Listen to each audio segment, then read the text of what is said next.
हाम्रो मान्यता अनुरूप शास्त्रमा विशेष गरेर 4वटा नवरात्रको अत्यधिक ठुलो महिमा छ।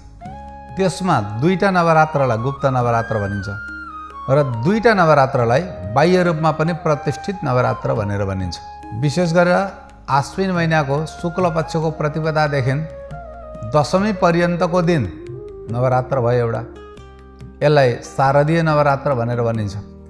अर्को हुन्छ चैत्रको शुक्ल पक्षको प्रतिपदादेखि नवमी तिथिसम्मको नवरात्र, अब दशमीमा विसर्जन गर्ने भएको हुनाले दशमीसम्मलाई हामीले सामान्य लियौँ।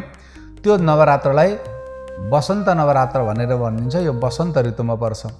आराधनाको दृष्टिबाट यिनीहरू लौकिक रूपमा पनि एकदम प्रसिद्धिलाई प्राप्त गरेका छन्। अब उतापट्टि अन्य 2टा नवरात्र हुन्छ जसलाई गुप्त नवरात्र भन्छ। गुप्त साधनाको लागि, मन्त्र अनुष्ठानको लागि, जपादिहरूको लागि यो अति उत्तम मानिन्छ।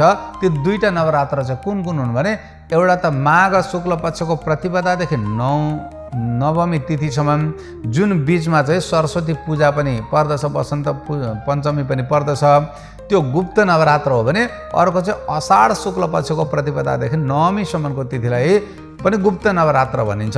यसरी 4वटा नवरात्र चाहिँ विशेष हाम्रा लागि अति आदरणीय छन्।